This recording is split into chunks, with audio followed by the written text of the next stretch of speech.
एक आमदार तर शिवसेनेतनं फुटला. याच दरम्यान या कार्यक्रमाप्रसंगी प्रतिमांना पुष्पांजली वाहून सन्माननीय लोकप्रिय युवा नेतृत्व आदरणीय आदित्यजी ठाकरे साहेबांचा दालनातील सर्व शिवसैनिकांनी जोरदार टाळ्यांच्या गजरात उरण नगरीमध्ये किंबहुना येत्या 5 वर्षात तिसऱ्यांदा आपल्या सर्वांच्या भेटीसाठी या कार्यक्रमाप्रसंगी सन्माननीय आदित्यजी ठाकरे साहेबांचं शुभागमन झालेलं आहे. या कार्यक्रमातील सन्माननीय अतिथी या कार्यक्रमातील सन्माननीय अतिथींचा आदरपूर्वक सन्मान. त्याच्या अगोदर आदरणीय संजोग वागेरे पाटील यांना विनंती असेल की आपण आपलं मनोगत या ठिकाणी व्यक्त करावं. आदरणीय आदित्यसाहेब ठाकरे, व्यासपीठावर बसलेले सर्व मान्यवर, आदरणीय आमचे मार्गदर्शक सचिन भाऊ आयर आणि आपल्या या उरण तालुक्याचे तालुका प्रमुख माजी आमदार आदरणीय मनोहर शेठ भोईर, व्यासपीठावरील सर्व मान्यवर आणि या ठिकाणी उपस्थित असलेले आपल्या उरण मतदारसंघातील सर्व पदाधिकारी, माता भगिनी आणि तरुण मित्रांनो, खरं वास्तव आज संवाद आणि आभार हा एक मेळावा आपल्या सर्व पदाधिकाऱ्यांचा आदरणीय आदित्य यांच्या मार्गदर्शनानं या ठिकाणी होतो आहे. आणि खरं वास्तविक पाहता मी साहेबांना सांगू इच्छितो की ज्या पद्धतीनं उरण तालुक्याने आणि उरण मतदारसंघातील लोकांनी, आमच्या माता भगिनींनी, आमच्या तरुणांनी या ठिकाणी ज्या पद्धतीनं काम केलं आणि लोकसभेमध्ये जवळपास लीड आपल्याला या उरण मतदारसंघातनं मिळालेला आहे. आणि हा लीड जो मिळाला आणि हे सर्व काम सर्व पदाधिकारी आणि सर्व आपल्या शिवसैनिकांच्या कष्टामुळं या ठिकाणी मिळालेलं आहे आणि त्यांचं मी या ठिकाणी ऋण व्यक्त करतो. आणि आदरणीय मनोहर शेठ असतील, त्यांचे सर्व सहकारी असतील, त्याचप्रमाणे आमचे पाटील साहेब आहेत, त्यांचे सर्व सहकारी, या सर्वांचं मी मनापासून या ठिकाणी ऋण व्यक्त करतो. आणि इथून पुढच्या काळामध्ये निश्चितच आपल्याला या विधानसभेसाठी आणि हा उरण मतदारसंघ जो आपला हक्काचा आहे आणि तो नक्कीच शिवसेना उद्धव बाळासाहेब ठाकरे या पक्षाचा आमदार या ठिकाणी निश्चित होईल, हा शब्द आज मी साहेब आपल्याला देतो. आणि या ठिकाणी आपलं उरण नगरीमध्ये आपलं स्वागत करतो आणि या ठिकाणी थांबतो. जय हिंद, जय महाराष्ट्र. धन्यवाद. या कार्यक्रमाप्रसंगी आपले सर्वांचे लोकप्रिय नेते आदरणीय संजोग वागेरे पाटील यांच्या मनोगतानंतर शिवसेनेचे उपनेते आदरणीय सचिनजी अहिर साहेब.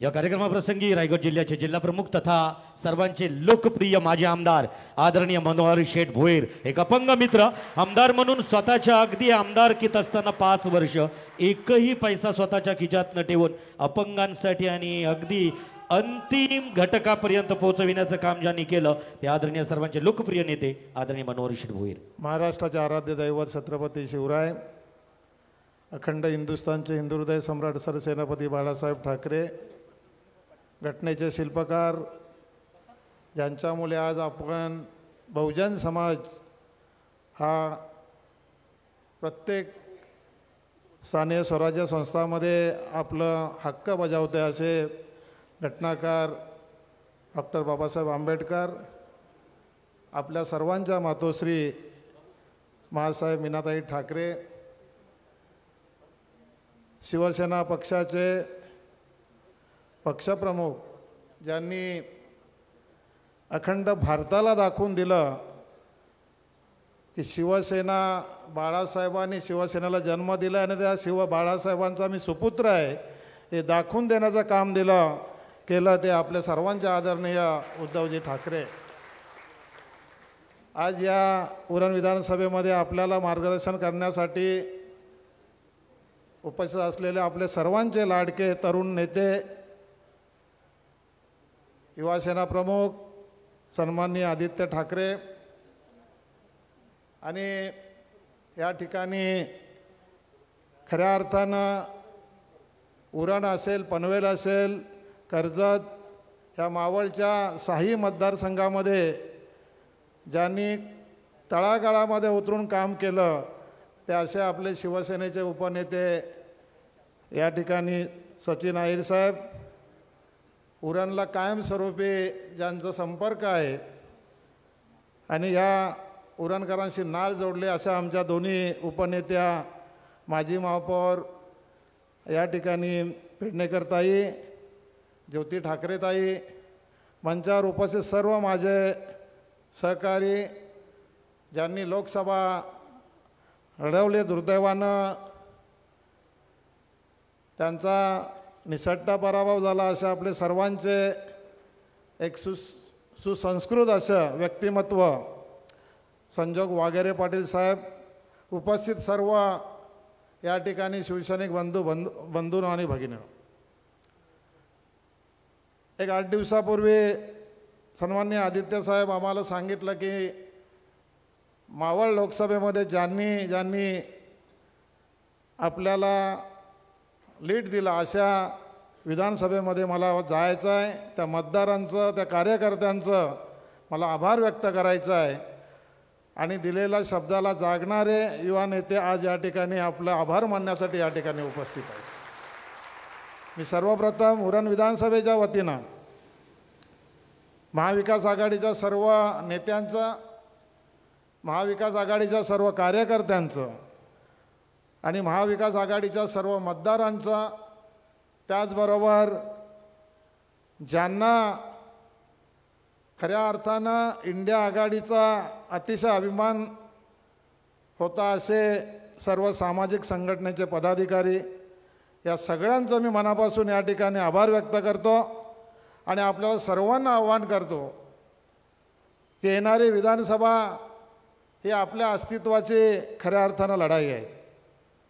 आपल्याला भाजपचा पराभव करायचा आहे आणि जर भाजपचा पराभव करायचा असेल तर आपल्या वैयक्तिक कुणाच्याही व्यक्तिगत उणे काढून आपण आपलाच ताकद आपण कमी करणं ही खऱ्या अर्थानं आपण मनामध्ये न आणता, ज्यांनी 2019ला महायुती असताना सुद्धा उद्धवजींना फसवलं, 2019ला जवळजवळ या महाराष्ट्रामध्ये 52 ठिकाणी भाजपने सिटीचे उमेदवार उभे केले, अपक्ष उमेदवार. म्हणजे मला वाटतं की अपक्षांचाही त्यावेळेस हा पक्ष असेल, त्यांची निशाणी सिटी असेल. आणि याच ठिकाणी या उरण विधानसभेमध्ये युती असताना सुद्धा भाजपने सिटीचा उमेदवार या ठिकाणी उभा केला आणि दुर्दैवानं हा मतदारसंघ हा आगरी, कोळी, कराडी, बहुजन समाज, मराठा, अगदी आपण म्हटलं तर परप्रांतीय या ठिकाणी 1% मतदान नाही, तरीसुद्धा दुर्दैवानं आज या ठिकाणी आपला पराभव झाला. भविष्यामध्ये आपल्याला त्या पराभवाचा जर बदला घ्यायचा असेल तर आपण आपले वैयक्तिक हेवेदावे बाजूला ठेवून आपल्याला काम करायचं आहे. ह्या आमदारांनी 5 वर्षामध्ये साहेब काही केलेलं नाही. केंद्रामध्ये चा निधी एवढा आला, केंद्राचा हजारो कोटी रुपये आले, कोटी बनत नाही, कोट. आणि हे हजारो कोट घेऊन तो सगळीकडे मिरवतोय. मला या ठिकाणी गर्वाने सांगावंसं वाटतं की 2014 ते 19ला मी आमदार होतो. या परिसरामध्ये प्रत्येक गावामध्ये, वाड्यामध्ये मी विकासाची कामं केली. या मतदारसंघामध्ये 1990 सालापासून हॉस्पिटल नाही, तो हॉस्पिटल मी मंजूर करून घेतला. हॉस्पिटलला जागा सिडकोकडनं विकत घेतली आणि दुर्दैवाने माझा 19ला पराभव झाला. या 5 वर्षामध्ये या आमदारांनी त्या हॉस्पिटलच्या इमारतीचा पायासुद्धा रचला नाही. अशा माणसाला आपण निवडून देणार आहेत का? आज या ठिकाणी हा उरण तालुका अतिशय दळणवळणाचा तालुका आहे. उद्योग चारी बाजूनी उद्योग आहे, रस्त्यांचे जाळे आपण बघता, परंतु ॲक्सिडेंट झाला तर या ठिकाणी वाशी किंवा नवी मुंबई किंवा मुंबईशिवाय इथला पेशंटला न्यावा लागतो आणि तो रस्त्यामध्ये जात असतानाच तो मृत्युमुखी पडतो. आणि म्हणून माझं या ठिकाणी मतदार बंधू भगिनींना आव्हान आहे, जर आपल्याला उरण विधानसभेमध्ये 100 बेडचं हॉस्पिटल हवं असेल तर महाविकास आघाडीचा उमेदवार कोणी असेल त्याला निवडून देण्याचं काम आपण करा. मनोहर भोईर म्हणून मी आपल्याला या ठिकाणी सांगू इच्छितो, मी पक्षाचा अतिशय प्रामाणिक माणूस आहे. मी पक्षाच्या पलीकडे कधीही म्हणजे पक्षाचा प्रत्येक चाकोरीतून माझं वागणं आहे, माझं काम आहे. महाविकास आघाडीमध्ये मनोहर भोईरला जर उमेदवारी दिली तर मी तुमच्या समोर राहीन, पण महाविकास आघाडीने जर दुसऱ्या कोणाला उमेदवारी दिली तरी मनोहर भोईर प्रामाणिकपणे महाविकास आघाडीचा काम करेल, हा शब्द मी या ठिकाणी आपल्याला देतो. आणि म्हणून आज या ठिकाणी हा पावसाचा महिना आहे. आपल्याला माहिती आहे उद्या आषाढी एकादशी आहे. अनेक लोक एकादशीनिमित्त गेलेले आहेत दर्शनासाठी, पण आज या ठिकाणी या सभागृहामध्ये आमच्या दिनेश पाटलांनी विठुरायाचं दर्शन तुम्हाला सर्वांना या ठिकाणी दिलेलं आहे. आणि खरंच आम्ही ज्यावेळेस काल या ठिकाणी आल्यानंतर आम्ही चर्चा केली, अरे खऱ्या अर्थानं आपला विठ्ठल कोण आहे? आपला विठ्ठल हिंदू हृदय सम्राट वंदनीय बाळासाहेब ठाकरे आहेत. आणि ह्या विठ्ठलाच्या रूपामध्ये बाळासाहेब ठाकरे आपल्याला दिसतात. आणि म्हणून आपल्या सर्वांना मी आव्हान करतो की भाषणं अनेक आहेत, पण आपल्याने सर्वांनी आपली जबाबदारी, शाखा प्रमुख असेल, युवा सेना प्रमुख असेल, महिला आघाडी असेल, आपली प्रत्येकाची जबाबदारी असेल की आपल्या गावामध्ये शिवसेना संघटनेचं अस्तित्व राखून ठेवणं, अस्तित्व मोठं करणं ही आपली नैतिक जबाबदारी आहे. अन्यथा जर आपल्याला ती जबाबदारी पेलता येत नसेल तर स्वतःहून प्रत्येक पदाधिकाऱ्यांनी सांगावं की मी काम करू शकत नाही, दुसऱ्याला संधी द्या, तर त्या ठिकाणी आपण शिवसेना म्हणून आपण जोरामध्ये काम करू शकतो. आणि आज या ठिकाणी मला या ठिकाणी स्वाभिमान वाटतोय की साहेबांना फक्त आम्ही आवाज दिला, ओ बोलल्याने त्याने आमच्या ओला त्याने आम्हाला या ठिकाणी सन्मान करून आज या ठिकाणी आले. कर्जतची दुपारी सभा होती, कर्जतचाही जिल्हा प्रमुख मी आहे, पण आज या ठिकाणी आल्यानंतर खऱ्या अर्थानं आदित्य साहेबांना बघण्यासाठी हा युवा नेतृत्व हा खऱ्या अर्थाने वाट बघत होता. आणि साहेबांचं दर्शन झाल्यानंतर तर तेव्हाच या सभागृहामध्ये लोक उरले. आम्हाला चिंता होती की सभागृह का येत नाही, लोक कोणाची भाषणं ऐकत नाही. पण खऱ्या अर्थानं हा उद्धवजी असतील, आदित्य साहेब असतील, हा करिश्मा आहे. आणि म्हणून तुम्हा सर्वांना मी या ठिकाणी स्वाभिमानाने सांगतो की या महाराष्ट्रामध्ये येणारा काळ हा महाविकास आघाडीचा काळ असणार आहे. आणि ज्या पद्धतीने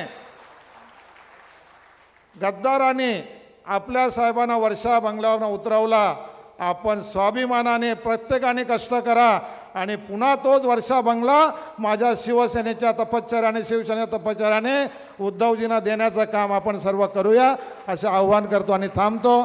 धन्यवाद. जय हिंद, जय महाराष्ट्र. सर्वांचे लोकप्रिय माजी आमदार तथा आमदार म्हणून बोलताना अगदी मनोहर शेठ आमदार म्हणून बोलताना स्वाभिमानानं, अभिमानानं आपली उरणकरांची छाती उंचावली जातो आहे. साधी राहणी आणि उच्च विचारसरणी या तत्वावरती आधारलेला उरणमधील हक्काचा आमदार आदरणीय मनोहर शेठ भोईर यांचं मनोगत या ठिकाणी आपण ऐकलं. अवश्य सांगेन, अजूनही उरण मतदारसंघातून निष्ठेनं ज्यांच्या मनगटावरती शिवबंधन आहे तो कधीही खरं तर हे आपली शिवसेना सोडून बाहेर गेलेला नाही. या कार्यक्रमाप्रसंगी उपनेते आदरणीय सचिनजी अहिर यांना विनंती असेल की प्लीज आपण आपलं मार्गदर्शन पर मनोगत व्यक्त करावं.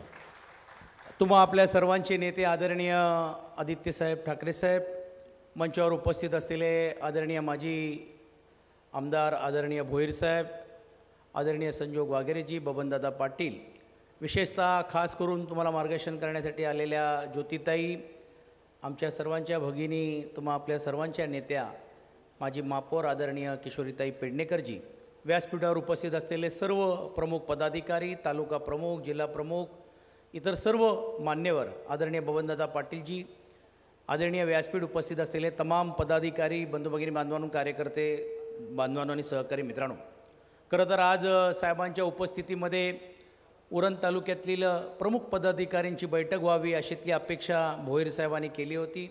मी आपल्या सर्वांच्या वतीने आदरणीय आदित्य साहेबांचा मनापासून स्वागत करतो आणि आभार देखील मानतो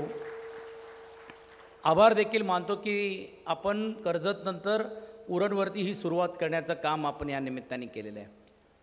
आता उल्लेख करत असताना भोईर साहेब तुम्ही उल्लेख केलं की बा इकडे आता दिनेशजींनी विठोबा रुक्माईचं एवढं आपल्याला सर्वांचं दर्शन करून दिलं आहे. कुठे गेलं दिनेश? मग त्याचं दर्शन कायम राहिलं तर आपल्याला बाकीची काय अडचणच नाही. मी दिनेशचं दर्शन राहिलं व्यवस्थित तर काय मला वाटत नाही इकडे तिकडे बघायची गरज आहे. कारण JNPTमध्ये जरी देखील ते काम करण्याची भूमिका त्यांनी घेण्याचा प्रयत्न या निमित्ताने केला आहे, परंतु एक संघ ठेवण्याची जबाबदारी ज्या ज्यावेळी पक्षाने त्यांच्यावर दिलेली आहे, प्रामाणिकपणे त्यांनी ते पार पाडण्याची भूमिका घेतली, हे मी खूप ओळखून पाहण्याचं काम केलेलं आहे. कारण ही कसोटी शेवटी पक्षातला एक पक्षातला जो कार्यकर्ता ही सर्वांची आहे. मला आठवते की भोईर साहेबांनी माझा हा गेल्या अनेक वर्षाचा जरी देखील संबंध नसला, पण लोकसभेच्या माध्यमातून आमचा एवढा संबंध असायचा का त्यांच्याकडे घरी मी ते जायच्या अगोदर मी घरी असायचो. कारण हा घरातला एक वेगळा नाता आमचा होता आणि त्यातून भोईर साहेबांनी सामाजिक दृष्टिकोनातून प्रत्येक पक्षातल्या कार्यकर्ता असेल किंवा मतदार असेल त्यांच्याकडे फार बारकाईने बघून घेऊन करण्याचं काम केलं. आणि साहेब मला सांगण्यात आनंद होतो आहे की ज्यावेळी आपली सभा झाली आणि विशेषतः आदरणीय उद्धवसाहेबांची सभा झाली ना, भूतो ना भविष्य काळातली सभा ती कमी वेळामध्ये जर घेण्याचा विक्रमी काम जर कोणी केलं असेल तर ते भोईर साहेबांनी आणि विशेषतः उरण तालुक्यातील मतदारांनी हे ठरवून केलेलं आहे. आणि मतदारांनी ठरवलेलं आहे ही जी आघाडी जी मिळालेली आहे ही मतदारांनी आघाडी आपल्याला दिलेली आहे. त्यामध्ये आपली महाविकास आघाडीचा प्रत्येक घटक पक्षाचा पण देखील सहभाग आहे, हे मला आवर्जून सांगावं लागेल.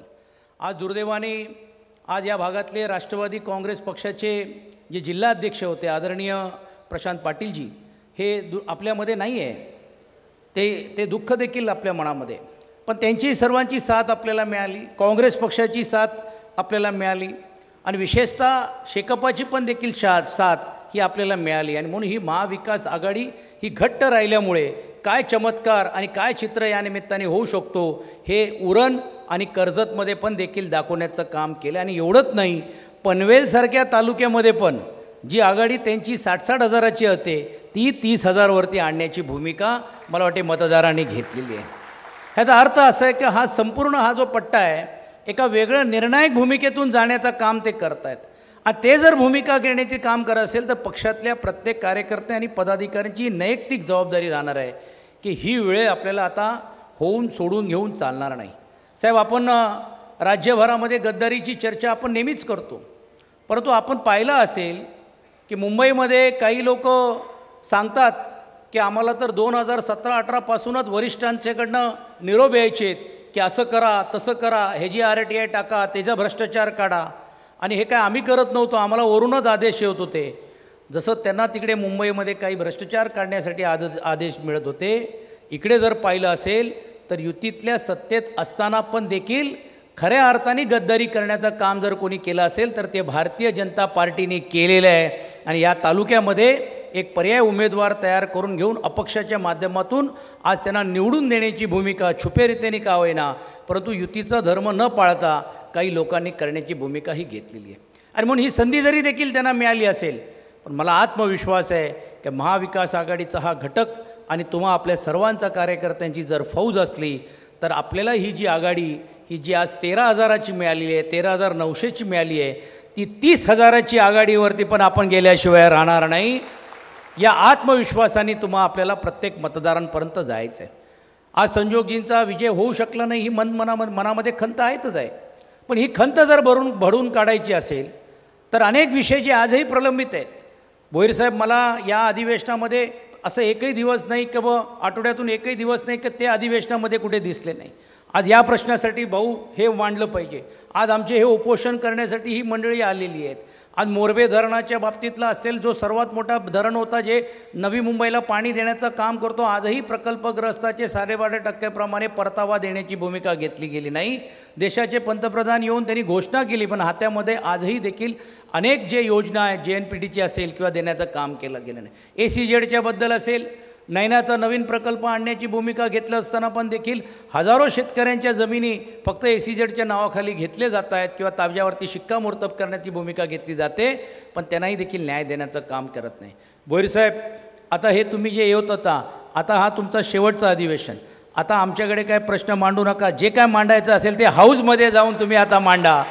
आणि आम्हाला तुम्हाला नागपूरमध्ये अधिवेशनामध्ये तुम्हाला बघायचं आहे की जेणेकरून तुमचे प्रश्न इकडचे आहेत, पण मला वाटत नाही की तुम्हाला त्यावेळी प्रश्न मांडायची गरज येईल, कारण आमचे नेते आदरणीय उद्धव बाळासाहेब ठाकरे आणि आदित्य ठाकरे साहेब देखील हे सत्तेचे भाग असणार आहेत. तुम्हाला मंत्रालयात जायची गरज लागणार नाही. हे तुमच्यासाठी मंत्रालय इकडे मतदारसंघापर्यंत आणल्याशिवाय राहणार नाही. हे आत्मविश्वासाने तुम्हाला आपल्याला जायचं आहे. कारण पर्यावरण मंत्री या नात्याने अनेक विषय आहेत, अनेक चर्चेला वाव देत असताना पण देखील त्यांनी इकडे काम करण्याचा प्रयत्न केला.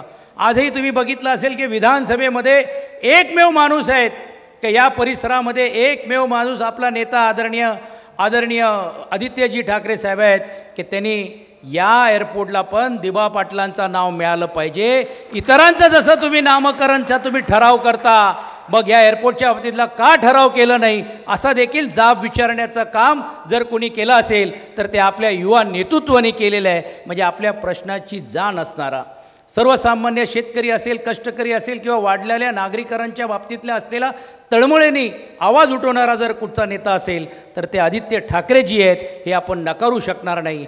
आणि त्यांना जर उद्या आपल्याला सत्तेमध्ये आणायचं असेल तर आपल्याला एक आमदार या भागातला निवडून देणं हे प्रत्येक शिवसैनिकांचं कर्तव्य आहे, हा धर्म आहे, हे आपण बघण्याचं काम केलं पाहिजे. आणि म्हणून वारकरी आता आपण सर्वजण अनेक लोक जात आहेत, पण ते वारकरींचं दर्शन घेत असताना ज्यांनी आपल्यावरती वार केलेले आहेत त्यांनाही विसरता कामा नाही. हा देखील धडा पुढच्या काळामध्ये आपल्याला एकजुटीने या लोकांना शिकवण्याचं काम आपल्याला करावं लागेल. आणि मला आत्मविश्वास आहे की असंख्य प्रश्न त्याला न्याय देण्याची भूमिका घेत असताना भोईरसाहेबसारखे एक कार्यकर्ते, आपण त्यांच्या मागे उभे राहणारी ही सर्व मंडळी असाल, सर्व इकडे बसलेले जे संघटनेचे जे प्रमुख आहेत, या सर्वांच्या मार्गदर्शनाखाली आपण निश्चितपणे आगामी काळामध्ये या तालुक्यामध्ये या विधानसभेमध्ये आपण भगवा फडकवल्याशिवाय स्वस्थ बसायचं नाही, हे अभिवचन या निमित्ताने आपण घेऊया. माझी परत एकदा आपल्याला सर्वांना विनंती आहे, आघाडी मिळाली म्हणून हवेत जाण्याची गरज नाही आहे. ही आघाडी कशी वाढवायची ह्याच्याकडे आपण भर पाहिजे. मला तर मी भोईर साहेबांना नेहमीच सांगायचो का अभी तो ये सिर्फ झलक है, अभी तो ये सिर्फ झाकी है, असली पिक्चर तो अभी विधानसभा में बाकी है. तर हे तुम्हाला कळलं आहे. 13,000वरती माझा काय समाधान झालं असं मी मांडणारा नाही आहे. 13,900 मिळाले, हे 30,000 कसे करायचे हे तुम्ही बसलेले इकडे प्रत्येक पदाधिकाऱ्यांची आणि व्यासपीठावर बसलेले सर्वांची जबाबदारी आहे. आणि म्हणून जिकडे आपण कमी पडलो, का कमी पडलो, जिकडे आपण चांगल्या रीतीने काम केलं तिकडे का आपण कसं करू शकलो, या सर्वाचा बारकाईने अभ्यास करून घेऊन मला असं वाटते आपण आतापासून कामाला लागण्याचं काम आपण या निमित्ताने करावं, अशातली अपेक्षा व्यक्त करून मी आदरणीय आदित्यजींचा मनापासून यासाठी आभार मानतो की साहेब तुमचं आमच्याकडे कर्जतच्या नंतर उरणमध्ये एवढ्या मोठ्या प्रमाणावरती लक्ष आहे. आणि आता तर काय साहेब तुम्हाला बोलायची गरज नाही, कारण अटल सेतू जे तुम्हीच बांधला होता त्या अटल सेतूमध्ये तुम्ही आमचा नाता एवढा जोडून घेतलेला आहे की आता भोईरांना फक्त आपल्याला एवढीच मागणी करावी लागेल की आमदार झाल्यानंतर बाकी काय करू नका, एक छोटासा घरबीर इकडे घेऊन आम्हाला द्या, हां, किंवा काय नाही तरी टोलचा पास तरी द्या, म्हणजे आम्हाला यायला जायला पण देखील तुमच्याकडे जवळ होईल. आणि म्हणून हे एक नाता या निमित्ताने एका अटल सेतूने जोडून देण्याचं काम केलेलं आहे. तर तुम्हाला मंत्रालयात जास्त वेळ लागणार नाही, मंत्रालयातले आम्हा लोकांना पण देखील विधिमंडळातून इकडे तुम्हालासाठी यायसाठी वेळ लागणार नाही. आणि म्हणून जेव्हाही तुम्ही आम्हाला हाक मारा, एक लहान भाऊ या नात्याने उरण तालुक्यातले आणि विधानसभेच्या विकासासाठी पूर्ण ताकदीने आम्ही आपल्या मागे उभे आहोत, एवढंच या निमित्ताने अभिवचन आपण देऊया. आणि आपल्या नेत्याला हात वरती करून वचन देऊया की ही 13,000ची आघाडी आम्ही 30,000वरती घेऊन चालल्याशिवाय स्वस्थ बसणार नाही. धन्यवाद. जय हिंद, जय महाराष्ट्र. धन्यवाद. उपनेते आदरणीय सचिनजी अहिर साहेबांच्या मनोगतानंतर या कार्यक्रमाच्या ठिकाणी उपस्थित असणारे शिवसेनेची महाराष्ट्रातील युवकांची ताकद आदरणीय आदित्यजी ठाकरे साहेब, जोरदार टाळ्यांचा प्रतिसाद. हिंदुहृदय सम्राट शिवसेना बाळासाहेब ठाकरे यांचा शिवसेना. जय महाराष्ट्र.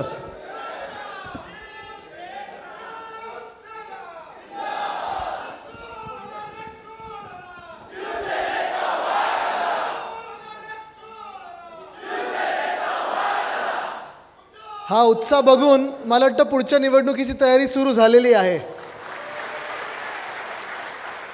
आणि जसं सचिन भाऊनी सांगितलं, लीड दुप्पट करण्याची पण तयारी सुरू झालेली दिसते मला. म्हणजे आता उद्धव साहेबांना सांगतो मी की ही सीट आपल्याकडे मागून घ्या, आहे आपल्याच हक्काची सीट आहे.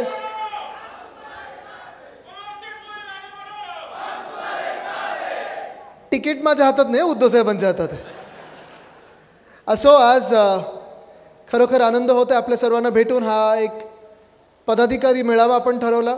साधारणपणे आपले जे कार्यकर्ते आहेत ह्या मतदारसंघातले, मी त्यांना सांगत होतो, बोईरशेटरना सांगत होतो की मला सगळ्यांना भेटायचं आहे, कारण 3 गोष्टींसाठी प्रामुख्याने मी आज सकाळी कर्जतला होतो दुपारी आणि आता इथे आलेलो आहे. एक म्हणजे आभार, दुसरं म्हणजे अभिनंदन आणि तिसरं म्हणजे निर्धार. आभार मला खास करून सर्वच ह्या मतदारसंघातले सर्व मतदारांचे मानायचे आहेत. आपल्याला माहिती आहे देशात जी परिस्थिती होती, एक वेगळं वातावरण होतं. एक्झिट पोल जे दाखवत होते 300 पार, 400 पार, 350 आर पार, ते सगळं लोकांनी एका कानातून ऐकलं, दुसऱ्या कानातून सोडलं. पण त्याच आधी जे आपल्या महाराष्ट्रात मतदान झालं होतं, हे असं काही मतदान झालं की जे हुकुमशाह स्वतःला असे समजत होते की आम्हाला कोणी रोखू शकत नाही, आम्हाला कोणी आडवं जाऊ शकत नाही, आम्ही देश म्हणजे आमची संपत्ती म्हणून कशी चालू, मनात येईल ते करू आणि कोणी आम्हाला काही बोलणार नाही, त्याच हुकुमशहाला लोकशाही काय असते आणि संविधान काय असतं हे आपल्या महाराष्ट्राने दाखवलं. म्हणून संपूर्ण महाराष्ट्राचे आभार मानणं गरजेचं आहे. आणि नुसतं जिथे जिंकलोय किंवा जिथे लीड मिळालं तिथे नाही, तर या महाराष्ट्रात प्रत्येक मतदारसंघामध्ये जाणार आहे. 2 गोष्टी आहेत. अर्थात एक निवडणूक होऊन गेलेली आहे लोकसभेची, विधानसभेची निवडणूक येणार आहे, म्हणजे आभार मानायचेच आहेत आणि निर्धार देखील करायचा आहे. लोकसभेच्या निवडणुकीत मी पहिल्यापासून सांगत होतो की कितीही कोणी काही बोललं, कितीही कोणी 400 पार बोलले तरी 240च्या पुढे जात नाहीत हे मी सगळीकडे बोलत होतो. आणि भाजपा येऊन अडकलेली ती 240वरच अडकलेली आहे. कदाचित मी अजून 200वर खेचायला पाहिजे होतं त्यांना.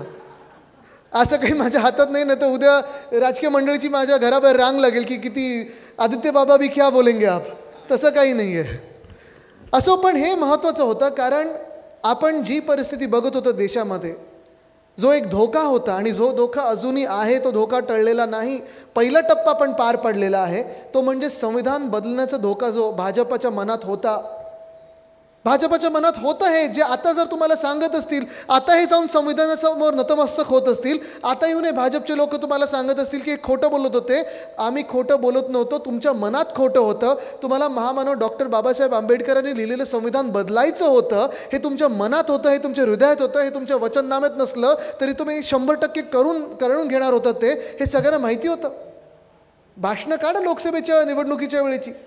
कोण कर्नाटकामधून कोण बोलतोय, कोण आंध्रमधून बोलतोय, कोण बिहारमधून बोलतोय, कोण महाराष्ट्रातून पंकजाताई स्वतः बोलल्या होत्या की 400 पार द्या भाजपाला, कारण त्यांना संविधान बदलायचं आहे. आणि संविधान कशासाठी बदलायचं होतं? संविधान एकाच गोष्टीसाठी बदलायचं होतं की त्यांना डॉक्टर बाबासाहेब आंबेडकरांचं संविधान मान्य नाही आहे, त्यांना भाजपचं संविधान, भाजप पक्षाचं पुस्तक हे आपल्यावर लादायचं होतं. ते आपण लादू दिलं नाही, हे या निवडणुकीने दाखवलेलं आहे. लोकशाहीची ताकद काही दाखवलेली आहे. ती ताकद तुमच्या एका मतात आहे, ती ताकद तुमच्या एका बोटामध्ये आहे. ही ताकद ह्या महाराष्ट्राने दाखवली, तशीच ही ताकद उत्तर प्रदेशने दाखवली, ही ताकद अनेक वेगळ्या वेगळ्या राज्यांनी आपल्या देशातले दाखवलेली आहे. आणि आभार मला ह्याच गोष्टीसाठी मानायचे सगळ्या मतदारांचे की कुठेही तुम्ही बळी पडला नाहीत, कुठेही तुम्ही ना धमकीला, ना जो लोभ दाखवला त्याला, ना आमिषाना, कुठेही बळी न पडता जे करायचं होतं ते योग्यपणे करून दाखवलं. आणि आज आपण पाहतो या देशामध्ये इंडिया आघाडी 237वर आहे आणि भाजप 240वर आहे. विचार करा, पुढच्या 5 ते 6 महिन्यामध्ये एक वेगळा खेळ देखील केंद्र सरकारमध्ये होणार आहे आणि इंडिया आघाडीचं सरकार तिथे बसणार म्हणजे बसणार आहेच. आपण काही शांत बसलो नाही, काही विरोधी पक्ष म्हणून शांत बसलो नाही. आपण रोज पाहत आहोत राहुल गांधी स्वतः कधी मणिपूरला जात आहेत, कधी वेगळ्या कुठच्या राज्यामध्ये जात आहेत, जिथे पीडित लोक आहेत तिथे त्यांना भेट देऊन येत आहेत. आणि तसंच आपण देखील शिवसेना उद्धव बाळासाहेब ठाकरे पक्ष म्हणून जिथे जिथे अन्याय होत आहे त्या लोकांना मदत करण्याचं काम असेल, आपले शेतकरी बांधव असतील, आपल्या महिला असतील, ह्या सगळ्यांचा आवाज त्या संसद भवनात असेल किंवा आपल्या विधान भवनात असेल उठवण्याचा प्रयत्न करत आहोत, यशस्वी ठरत आहोत. आणि नोव्हेंबरपासून जेव्हा आपलं सरकार पुन्हा एकदा बसेल तेव्हा तुम्हाला कोणालाही मोर्चा घेऊन येण्याची गरज नसेल. आपले मंत्री जे असतील, महाविकास आघाडी सरकार असेल, हे तुमच्या दारी पुन्हा एकदा येईल आणि आपलं काम करेल, जनतेला न्याय देईल, हा विश्वासच व्यक्त करत आहे मी. आणि आभार, ज्या विश्वासाने, आभार एका भावनेतून जे मी मानत आहे आपल्या सगळ्या मतदारांचे. आणि मनोजजी, आपण आज ठीक आहे, आज कर्जतमधलं पण आपण इंडोर घेतलं, आज उरणमधलं पण इंडोर घेतलं, कारण आपलं हा पदाधिकाऱ्यांचा मेळावा आहे, प्रमुख कार्यकर्त्यांचा मेळावा आहे. पण मला वाटतं आपल्या ऑगस्टपासून महाराष्ट्राच्या स्वाभिमानाची सभा ज्या असतील, महाराष्ट्र स्वाभिमान सभा ज्या असतील, महाराष्ट्र स्वाभिमान यात्रा जी असेल, ही ऑगस्टपासून संपूर्ण महाराष्ट्र आपण भर चौकात जाऊ. पाऊस पडला तर पाऊस पडला, पण प्रेमाचा पाऊस हा पडेल, ही मला खात्री आहे. कारण आपल्याकडे अशा इंडोर ह्याच्यात घेण्याची सवयच नाही. आज पण मी बघतो दाराबाहेर पण लोक उभे आहेत. पण तसंच जसं मी मतदारांचे आभार मानत आहे तसं आपल्या सर्वांचे म्हणजे कार्यकर्त्यांचं अभिनंदन करतो. ते ह्या गोष्टीचं पुन्हा एकदा सांगतो मी आपल्याला, जी परिस्थिती मी पाहत होतो, जी परिस्थिती माझे पत्रकार मित्र मला सांगत होते, जी परिस्थिती मला भाजपमधले काही लोक सांगत होते, अनेक लोकांना आमिष दाखवली, अनेक लोकांना सांगितलं ही केस तुझ्यावर टाकीन, ती केस तुझ्यावर टाकीन, ही केस तुझ्यावरनं काढतो, तुझी सिक्युरिटी काढेन, धमक्या देखील आल्या. तरी देखील कोणी धमक्यांना आमिषांना बळी पडलं. आपल्या कार्यकर्त्यांनी आपल्या पदाधिकाऱ्यांनी जे काम केलं ते असं तुफान काम केलेलं आहे की आज तुम्ही विचार करा, शिवसेना उद्धव बाळासाहेब ठाकरे पक्ष आपले 9 खासदार, खरं तर 10 खासदार, एक चोरला त्यांनी, तो आपण जिंकणार केस, ती केस आपण लवकरच टाकणार आहोत. 48 मतांनी ती सीट चोरलेली आहे त्यांनी. तरी देखील 9 खासदार आपले आणि भाजपा जी स्वतःला जगातलं सर्वात मोठा पक्ष मानते, बरोबर ना, जास्तीत जास्ती पैसे कोणाकडे, इलेक्टोरल बॉन्ड कोणाकडे, ईडी कोणाकडे, CBI कोणाकडे, IT कोणाकडे, निवडणूक यंत्रणा कोणाकडे, ते पण 9 वर आहेत आणि आपण देखील 9 वर आहोत. ही आपल्या पदाधिकाऱ्यांची ताकद आहे. विचार करा तुम्ही, गेल्या 2 वर्षामध्ये 40 चोरांना पळवलं त्यांनी, 40 गद्दारांना पळवलं, 40 आमदार आपले गेले, 12 खासदार आपले गेले, अनेक नगरसेवक असतील ते गेले, काही काही नेते देखील गेले, 50 खोके हे त्यावेळी होते, आता घाबरलेत एकदम, निरोप पाठवते तिथून. त्यांना सांगितलं दरवाजे बंद, खिडक्या बंद, भोकं पण तुम्हाला भोकातून पण येऊ देणार नाही, कारण लोक येत जात असतात. बघा, लोकशाहीमध्ये विचारधारा बदलू शकते. काही लोक आपल्यातून जातात, परत येतात, हे सगळं चालू असतं. पण कमीत कमी राजीनामा देऊन जाण्याची एक लाज असते आणि एक सभ्यता असते, ती देखील ह्या 40 चोरांनी सोडली होती. असे जे लोक आहेत ज्यांनी उद्धव साहेबांच्या पाठीत सर्वात कठीण काळात खंजीर खुपसला, महाराष्ट्र मागे नेण्याचं काम केलं, महाराष्ट्र संपवण्याचं काम केलं, हे ना दया माया क्षमा नाही, हे ना परत आपण घेणार नाही. पण अशा परिस्थितीत तुम्ही लढलात. मला माहिती आहे सगळे आम्ही उद्धव साहेब, मला वाटतं त्यांच्या 90 की 100 सभा मार्चपासून त्या मेपर्यंत झाल्यात. मला माहिती आहे ते कसे फिरलेत, किती जिद्दीने फिरलेत, किती ताकद लावून फिरलेले. तुम्ही सगळे पदाधिकारी कुठच्याही वयाचे असो, महिला पुरुष दोन्ही, तरुण असतील वयस्कर असतील, सगळे आपण शिवसेना उद्धव बाळासाहेब ठाकरे, उद्धव बाळासाहेब ठाकरे ह्या शब्दासाठी, या नावासाठी आपण सगळीकडे घरोघरी गेलो आणि त्याच मतदारांनी आपल्याला न्याय मिळवून दिला. आज मी तुमचं अभिनंदन करायला खास करून ही आज पदाधिकारी मेळावा घेतलेला आहे. अभिनंदन करणं गरजेचं आहे, कारण आपलं कौतुक आपणच करणं गरजेचं असतं. आज जग करत आहे. प्रत्येक जण ह्या गेल्या 2 महिन्यामध्ये जे कोणी मतदानानंतर ते आत्तापर्यंत मला भेटत आलेलं आहे, मग कोणाच्या घरी फंक्शन असो, लग्न असो, बारसं असो, कोणाकडे काही ग्रॅज्युएशनचं सेरेमनी असो, कोणी मित्रांकडे जाओ, प्रत्येकाने सांगितलं आहे आदित्य तुम्ही जसे लढलात, हे अप्रतिमपणे लढलात, तुमचं अभिनंदन करतोच. पण आम्ही उद्धव ठाकरे ह्यांना डोळ्यासमोर मतदान दिलेलं आहे. उद्धव बाळासाहेब ठाकरे ह्या व्यक्तीला डोळ्यासमोर ठेवून आम्ही मतदान केलेलं आहे. आणि आपण ही लढाई जी आहे ही आपल्याला अजून पुढे न्यायची आहे, कारण संविधान आणि लोकशाहीला धोका अजून टळलेला नाही आहे. आणि इथे जे तिसरं मी गोष्ट तुम्हाला सांगायला आलो, जे आज आपण करायला एकत्र आलेलो आहे, ते म्हणजे निर्धार करायला आलेलो आहे. हे जे आपण सांगत आहोत सतत की संविधानाला धोका आहे, आपल्या लोकशाहीला धोका आहे, हे भाजपवाले जर तुम्हाला येऊन कधी बोलतील की तुम्ही खोटं बोलत आहात, त्यांना सांगा या जरा आमच्या महाराष्ट्रात काय चाललंय 2 वर्ष हे तुम्ही येऊन पहा. आज तुम्ही मला सांगा 2 वर्षापूर्वी जेव्हा जून 2022 हे 40 चोर, अलिबाबा 40 चोर जेव्हा पळाले आपल्यातून, घाबरून पळाले, ते कुठे कुठे पळाले होते? सुरत, गुवाहाटी, गोव्यावर. आपल्याला माहिती आहे उद्धव साहेबांनी ज्या मिनिटाला राजीनामा दिला कसे काही ते गद्दार लोक टेबलवर चढून नाचले होते. हे आठवत असेल चित्र डोळ्यासमोर. हे ना कधी आपण माफ करू शकत नाही. पण ह्या 2 वर्षामध्ये मला वाटलं होतं त्यांच्यात तेवढी तरी हिंमत असेल, थोडी तरी लाज असेल की स्वतःच्या पदाचा असेल, स्वतःच्या आमदारकीचा असेल, राजीनामा देतील. कारण जगातला सर्वात मोठा पक्ष, महाशक्ती त्यांच्या मागे होती, ED IT CBI त्यांच्या हातात होती, सगळी यंत्रणा त्यांच्या हातात होती. पण राजीनामा देण्याची त्यांच्यात लाज नव्हती, राजीनामा आणि पुन्हा निवडणुकीला सामोरे जाण्याची हिंमत नव्हती.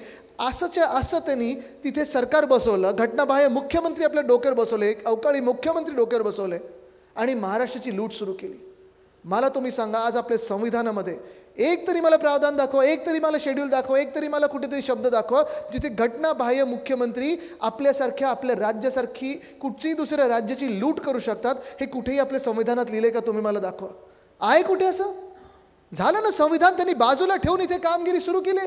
त्यांचं कामकाज जे आहे ते घटनाबाह्यच आहे, ते बाद होणारच आहे. न्याय जेव्हा मिळेल तेव्हा मिळेल, पण जनतेने जो न्याय दिला, जनता की अदालतने जो आपल्याला न्याय दिलेला आहे, हे घटनाबाह्य सरकार आहे, हे इल्लिगल सरकार आहे, हे ठरवून दिलेलं आहे. आणि त्याचबरोबर जर आपण लोकशाहीचा विचार केला, किशोरीताई तुम्ही महापौर राहिलेले आहेत, मला वाटतं कोविडच्या काळात आपण महापौर होतात, आत्ता 2022 पर्यंत किशोरीताई महापौर होत्या. आपली टर्म संपल्यानंतर तुम्ही मला सांगा, निवडणूक घेण्याची भाजपाची किंवा मिंदे सरकारची हिंमत झाली आहे का? नाही झाली आहे. मग मुंबई महानगरपालिका असेल, पुणे असेल, ठाणे असेल, नागपूर असेल, नाशिक असेल, कोल्हापूर, सोलापूर, वसई विरार, कितीतरी, छत्रपती संभाजीनगर, प्रत्येक ठिकाणी हे प्रशासक बसवलेले आहेत आणि प्रशासकाच्या माध्यमातून लूट चालू आहे. पण एक सुद्धा नगरसेवक निवडून आणण्याची हिंमत नाही, एक सुद्धा नगरसेवक निवडून आणण्याची ताकद नाही. असं भाजप आणि मिंदे सरकार आपल्या डोक्यावर बसवलेलं आहे. ते एवढ्यासाठीच बसवलेलं आहे की प्रशासकांच्या माध्यमातून ही लूट करत आहेत आणि आपला महाराष्ट्र लुटत आहेत. आज मी त्या प्रत्येक प्रशासकाला सांगत आहे, आज प्रत्येक त्या अधिकाऱ्याला सांगत आहे, नोव्हेंबरमध्ये सरकार आमचं येत आहे आणि आम्ही सखोल चौकशी करणार म्हणजे करणारच. तुम्ही आमच्या महाराष्ट्राला लुटण्याचं पाप करत आहात. याद राखा, एक जरी रुपया तुमच्या सोबत सापडला, एक तरी पुरावा मिळाला तर तुम्हाला जेलमध्ये टाकल्याशिवाय राहणार नाही. हा मी तुम्हाला महाराष्ट्राच्या वतीने शब्द देत आहे. पण जी काही भयानक लूट बघत आहोत आपण, लोकशाहीला पूर्णपणे मारून टाकलेलं आहे. ना निवडणूक कुठची मुंबई युनिव्हर्सिटीची घेण्याची ताकद आहे, ना सेनेटची निवडणूक, ना कॉलेजची निवडणूक, ना महानगरपालिकेची निवडणूक. 2 वर्ष निवडणूकच नाही, स्थानिक लोकप्रतिनिधी नाहीत. कामं होणार कशी आणि लोक जाणार कुठे, जनता बोलणार कोणाकडे? हा जो प्रकार आहे तो आपल्याला बदलायचा आहे. आणि म्हणून मी सांगत आहे, अजूनही संविधान असेल, आपलं लोकशाही असेल, हा धोका टळलेला नाही. पण ही लढाई जी असणार आहे, संविधानची लढाई असणारच आहे, ही लढाई लोकशाहीसाठी असणारच आहे, ही लढाई गद्दारी विरुद्ध असणारच आहे, ही लढाई महाराष्ट्राच्या लूट विरुद्ध असणारच आहे. पण ही लढाई आपल्या स्वाभिमानाची लढाई असणार आहे, हे लक्षात ठेवा. आज आपण महाराष्ट्र म्हणून विचार केला पाहिजे. कितीतरी विषय आहेत डोळ्यासमोर, आत्ता मी बसलो होतो, किती बोलायचं, काय बोलायचं, अनेक विषय आहेत. पण इथे आल्यानंतर मला प्रामुख्याने आठवण होते, ती पहिली आठवण ही आपल्या एअरपोर्टबद्दल होते, नवी मुंबईमधल्या एअरपोर्टबद्दल होते. दिबा पाटील नाव हे एअरपोर्टला द्या, हे उद्धव बाळासाहेब ठाकरे ह्या व्यक्तींनी मागणी केली आहे. आपल्या सरकारने प्रस्ताव केंद्र सरकारला पाठवला होता. आपलं सरकार पाडून किती वर्ष झाली आहेत?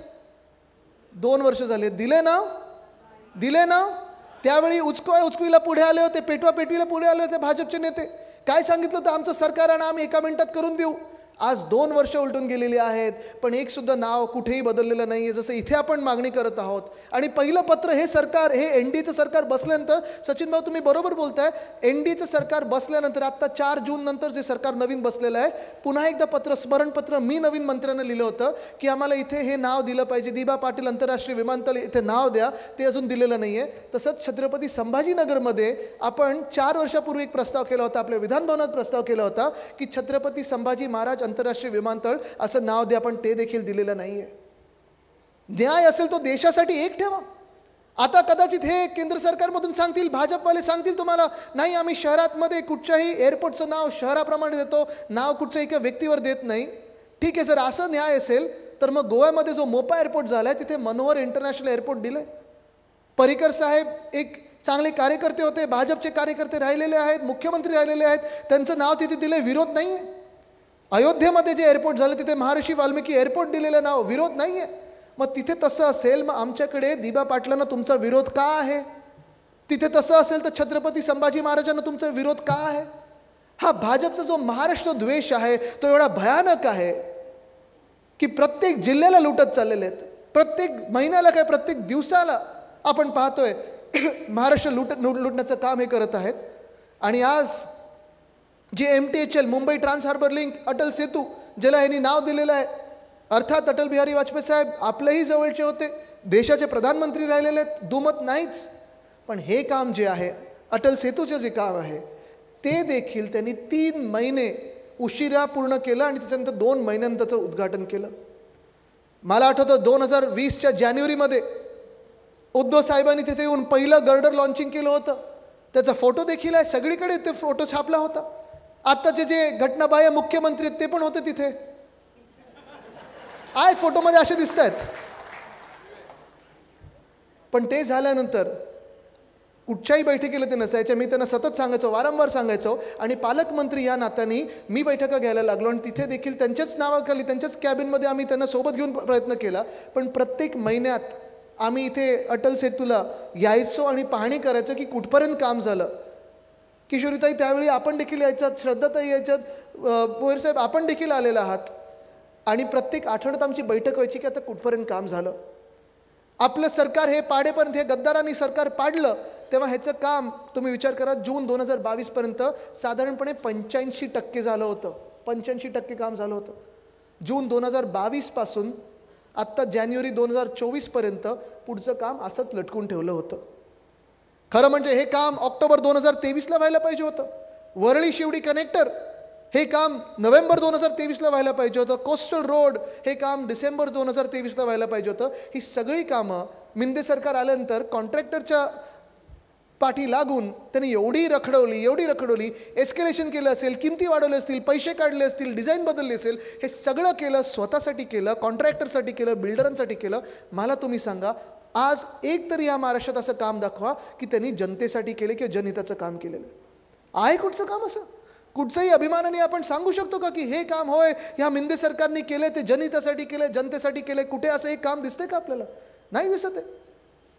आज आपण पाहतो हिंदू सम्राट बाळासाहेब ठाकरे समृद्धी महामार्ग मुंबई ते नागपूर, आपण त्याचं 1 मेला उद्घाटन करणार होतो. काहीतरी त्यांनी तिथे गडबड केली, ते ढकललं. कारण त्यांना उद्धव साहेबांच्या हातातून उद्घाटन ते करायचं नव्हतं मिंदेना, म्हणून ते पुढे ढकललं. पण तुम्ही विचार करा, पूर्णपणे खातं त्यांचं, खात बसले ते. आणि त्याच्यानंतर आज जे खड्डे पडलेले आहेत, आज पण एक बघितला मी प्रकार, भयानक खड्डा पडलेला आहे, त्याच्यात पेवर ब्लॉक टाकून ते बुजवण्याचं काम चालू आहे.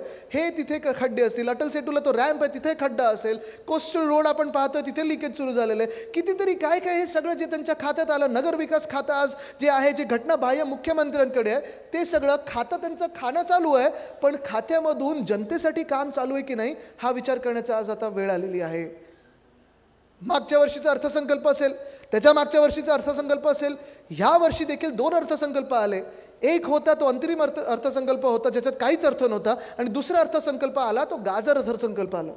मग प्रत्येक ह्याच्यात तरुणांसाठी आम्ही हे करणार, महिलांसाठी आम्ही ते करणार, शेतकऱ्यांसाठी आम्ही हे करणार, ते करणार, अमुक करणार. पण एक तरी आज ह्या गाजर वाटपाच्या कार्यक्रमामधून आपल्या हाती काही आलंय का? गाजर हलवा तरी आलाय का? तुम्ही मला सांगा. नाही आलंय. आणि असं सरकार हे आपण किती दिवस आपल्या डोक्यावर बसवायचं, आज तुम्ही हे विचार करणं गरजेचं आहे. पाहतोय आपण सगळं काही चाललेलं आहे ते त्यांच्या मालकांसाठी चाललंय, त्यांच्या बिल्डरसाठी चाललंय, सगळं कॉन्ट्रॅक्टरसाठी चाललंय. पण महाराष्ट्र एकंदर जो आहे तो मागे चाललेला आहे. एवढा मागे चाललेला आहे की आपली जी पहिल्या 5 मध्ये ओळख असायची की आर्थिक शक्ती म्हणून महाराष्ट्र पुढे असायचा, सुसंस्कृत महाराष्ट्र म्हणून आपण पुढे, आपण शिक्षणात पुढे असायचो, आज आपण पाहतोय की प्रत्येक पॅरामीटरवर आपण मागे चाललो आहोत. प्रत्येक पॅरामीटरवर आपण मागे चाललो आहोत. आज आपल्याला विचार करायचा की महाराष्ट्र म्हणून आपल्याला हे भांडणं करायला लावत आहेत. निवडणुका आल्या की बरोबर 2 धर्मांमध्ये वाद लावा, तिथे भांडण निर्माण करा. निवडणुका आल्या की जातींमध्ये वाद निर्माण करा, तिथे भांडण निर्माण करा. डिवाइड अँड रूल ही जी भाजपची पॉलिसी राहिलेली आहे ती कुठे ना कुठेतरी आपल्याला मोडायला लागेल. आणि आपल्याला ती मोडून पुढे जायचं असेल तर आपल्याला सगळ्यांना एकत्र यायला लागेल. आज संपूर्ण देशामध्ये आपण पाहत आहोत उद्धव बाळासाहेब ठाकरे ह्या व्यक्तीबद्दल एक वेगळं वलय निर्माण झालेलं आहे. आणि नुसतं माझे वडील म्हणून नाही, पण प्रत्येक जण मला सांगत आहे की आदित्य, उद्धव ठाकरे यांनी जे काम केलं महाविकास आघाडीच्या काळात, मुख्यमंत्री म्हणून जे काम केलं, त्यांच्यासाठी आम्ही पुन्हा एकदा ज्या मिनिटाला संधी मिळेल त्यांच्यासाठी मतदान करणार म्हणजे करणार. कारण तुमचं सरकार परत आम्हाला हवं आहे. ही गद्दारी कोणालाच पटली नाही आहे. ही जी गद्दारी झाली कोणालाच आवडली नाही आहे. काल आज आपण पाहतो इथे विठुरायाचे इथे फोटोज आहेत, त्यांचं आपण दर्शन घेतोय. उद्या आषाढी आहे, पण मी माझ्या विठुरायाचं म्हणजे तुमचं दर्शन घ्यायला इथे आलेलो आहे. आणि तसंच तुमचं जसं दर्शन घेत आहे, जनता जनार्दनाचं जे दर्शन घेत आहे, तसंच काल घरी शंकराचार्यजी आले होते. आणि तुम्ही त्यांचं स्टेटमेंट तर पाहिलंच असेल. ते धर्मगुरू आहेत, ते धर्माचार्य आहेत, ते काही राजकारणावर बोलत नाहीत. पण त्यांनी देखील काल सांगितलं की कुठच्याही धर्मामध्ये सर्वात मोठं पाप जर असेल तर ते विश्वासघाताचं पाप आहे. विश्वासघाताचं पाप आहे. आणि हा विश्वासघात हा आपण पाहत आलेलो आहोत. भाजपच्या हातातून तर अनेकदा झालेला आहे. इकडचं तर उदाहरण ज्वलंत आहे. म्हणजे मनुष्यात आपण तर किती काय महायुतीचेच तर उमेदवार होतात ना, अधिकृत उमेदवार होतात. तरी तुमच्या समोर भाजपाने एक अपक्ष उमेदवार लढवला. जे काय होतं फंडिंग दिलं, आज ते त्यांच्याबरोबर बसलेत. पण तसंच आपण पाहिलं असेल 2022ला देखील जी गद्दारी झाली, जो विश्वासघात झाला. मी उपमुख्यमंत्री देवेंद्र फडणवीस साहेबांसारख्या मनात राग ठेवणारा नाही आहे, बदल्याची भावना वगैरे माझ्या मनात नाही आहे. पण हा विश्वासघात जो झाला तो फक्त उद्धव साहेबांसोबत नाही झाला, फक्त शिवसेनेसोबत नाही झाला, आपल्या महाराष्ट्रासोबत झालेला आहे. हा विश्वासघात महाराष्ट्रासोबत झालेला आहे. एका बाजूला आपण पाहत आहोत उद्योग क्षेत्रात आपण मागे चाललो आहोत. वेदांता फॉक्सकॉनच्या नंतर एक मोठा प्रकल्प आपल्या राज्यात येणार होता असं आपल्याला घटनाबाह्य मुख्यमंत्र्यांनी सांगितलं की आता प्रधानमंत्र्यांनी फोन केला आहे, आता ह्याच्यापेक्षा मोठा प्रकल्प येणार आहे. आलाय प्रकल्प, तो दिसलाय का हा दृश्य प्रकल्प कोणाला? नाही दिसलाय. पण वेदांता फॉक्सकॉन गेलं, एअरबस टाटा गेलं, बल ड्रग पार्क गेलं, मेडिकल डिव्हाइस पार्क गेलं. अनेक हे प्रकल्प आपल्या राज्यातून गेल्यानंतर गुजरातमध्ये वर्ल्ड कपची फायनल देखील गेली. आणि हे सगळं झाल्यानंतर आज आपण पाहतोय एक सुद्धा उद्योग आपल्या राज्यात आला नाही आहे. मागच्या वर्षी उत्तर प्रदेशचे मुख्यमंत्री येऊन गेले, यावर्षी मध्य प्रदेशचे मुख्यमंत्री मागच्याच आठवड्यात मुंबईत येऊन गेले. गुंतवणूकदारांना सांगितलं की आमच्या मध्य प्रदेशमध्ये या. गुंतवणूकदारांना आणि उद्योगपत्यांना सांगितलं मध्य प्रदेशमध्ये गुंतवणूक आणा. चांगला तो त्यांचा अधिकार आहे. कुठच्याही आपल्या राज्यातले मुख्यमंत्री येऊ शकतात मुंबईमध्ये आणि परिषद घेऊ शकतात की होय आमच्याकडे गुंतवणूक करा, आमच्या इकडच्या तरुणांना नोकऱ्यांची संधी द्या. पण हे सगळं होत असताना अनेकदा आपण पाहिले घटनाबाह्य मुख्यमंत्री दिल्लीला जातात, गुजरातला जातात, अमावस्या पौर्णिमेला कुठेतरी गायब होतात. सगळं स्वतःसाठी. महाराष्ट्रासाठी कधीतरी काहीतरी मागताना त्यांना तुम्ही बघितलं किंवा ऐकलंय का? ऐकलंय कधी? आता 22 जुलैला केंद्राचा अर्थसंकल्प सादर होणार आहे आणि या अर्थसंकल्पात कदाचित आंध्र प्रदेश असेल, बिहार असेल, यांना स्पेशल पॅकेज दिलं जाईल कारण तिकडचे ते NDA पार्टनर्स नवीन झालेले आहेत. पण हे सगळं होत असताना आपल्या महाराष्ट्रातून या महायुतीच्या घटनाबाह्य सरकारमधून एक तरी आवाज तुम्हाला ऐकू आलाय का? कसं गिफ्ट सिटी तुम्ही गुजरातला दिले तसं गिफ्ट सिटी दुसरं आम्हाला महाराष्ट्रात द्या. ऐकलंय कधी? एक तरी आवाज ऐकू आलाय का की तुम्ही जसं स्पेशल पॅकेज कदाचित बिहारला द्याल किंवा आंध्र प्रदेशला द्याल तसं स्पेशल पॅकेज आम्हाला द्या? कधी ऐकलंय? GSTचा परतावा जो अनेक वर्ष म्हणजे प्रलंबित असतो, तो महिने प्रलंबित असतो, कधी 26,000 कोटीचा असतो, कधी 30,000 कोटी येणं बाकी असतं. कधीतरी तुम्ही आपल्या मुख्यमंत्र्यांना उपमुख्यमंत्र्यांना ऐकलंय की आम्हाला GSTचा परतावा वेळेत द्या असं सांगितलेलं आहे? नाही ऐकलंय आपण. आणि एका बाजूला हे सगळं होत असताना दुसऱ्या बाजूला महिलांसाठी योजना काढण्याचा प्रयत्न करतात. पण त्याच भाजपाने बिल्किस बानोच्या रेपिस्टना हार घालून स्वागत केलेलं अशा लोकांवर महिला विश्वास ठेवणार आहेत का? मी तुम्हाला आज विचारत आहे. ठेवू शकता तुम्ही? नाही ठेवू शकत. दुसरे दोन आहेत मंत्री ज्यांनी एकीने तर सुप्रियाताई सुळेंना भयानक शिव्या दिलेल्या आहेत आणि दुसरे आहेत त्यांच्यावर घाणेरड्या एक प्रकार करण्याचे आरोप आहेत. अशा लोकांना मंत्रिमंडळात बसवलेले, त्यांच्यावर कुठच्याही योजनांसाठी महिला या सरकारवर विश्वास ठेवू शकणार आहेत का विचारतो मी तुम्हाला? नाही ठेवू शकत. ना महिला खुश आहेत, ना शेतकरी खुश आहेत. तरुणांसाठी तर नोकऱ्यांच्या संध्याच नाही आहेत. 17,000 की कुठे काही अशा नोकऱ्यांच्या संध्या आल्या की 17.5 लाख विद्यार्थी जातात ॲप्लिकेशन घेऊन. कोणी B फार्मा केले, कोणी MCOM केले, कोणी LLB केलेलं आहे आणि ह्यांना झोपायला लागते ते गोरेगाव आणि जोगेश्वरीच्या ब्रिजच्या खालती. पण अशी परिस्थिती आपल्या महाराष्ट्राची कधी उद्भवली नव्हती. आज परिस्थिती ही भयानक झालेली आहे. आणि हे जर बदलायचं असेल तर हे महाराष्ट्र द्वेष्टे जे भाजप आहेत ते बदलू शकणार नाहीत.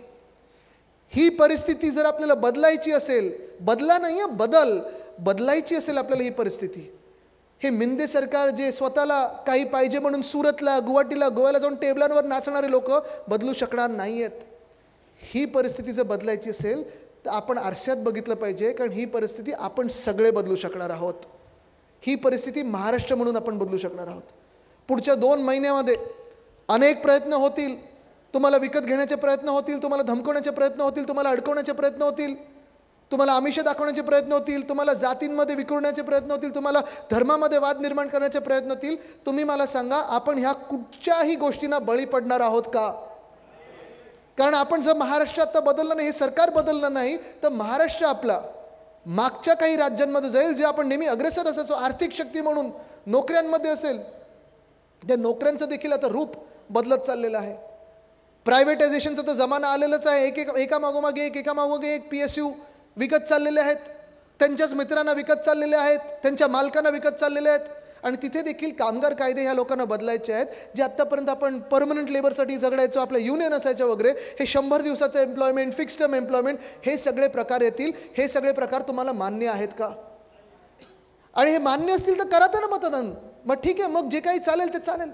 पण हे जर मान्य नसेल आणि तुम्हाला स्वाभिमानाने लढायचं असेल, स्वाभिमानाने जगायचं असेल, तर आपल्याला महाविकास आघाडीशिवाय पर्याय नाही. हा निर्धार आज आपल्याला करायचा आहे.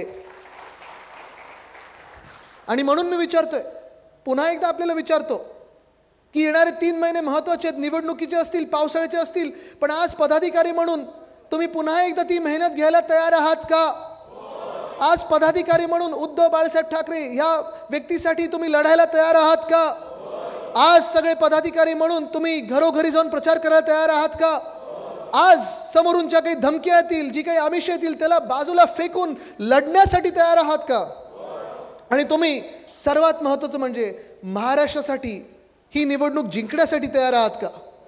जर तयार असाल तर आपलं काम आजपासून सुरुवात झालेली आहे. आपल्या कामाला आपलं काम फार महत्त्वाचं आहे, आपलं काम फार पवित्र आहे.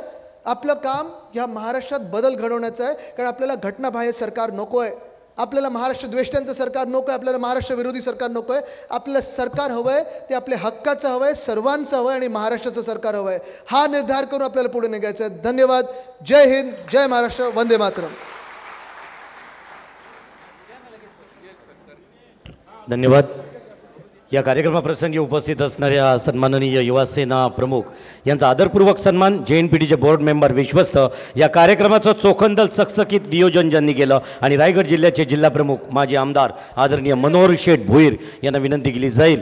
खरं तर शिवसेनेच्या बालेकिल्ल्यातील हे तोफ आज उरणमध्ये धडाडली. नाव होतं सन्माननीय आपल्या सर्वांचे युवा सेना प्रमुख आदित्यजी ठाकरे.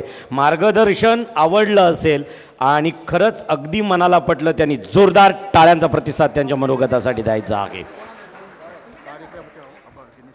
तदनंतर या कार्यक्रमाच्या आभाराप्रसंगी सन्माननीय JNPTचे विश्वस्त दिनेशभाई पाटील यांना विनंती केली जाईल की आपण आलेल्या सर्व पाहुण्यांचं आभार या ठिकाणी व्यक्त करावेत. या कार्यक्रमातील सन्माननीय अतिथी आदरणीय आदित्यजी ठाकरे, त्यांच्या समवेत सन्माननीय सचिनजी अहिर उपनेते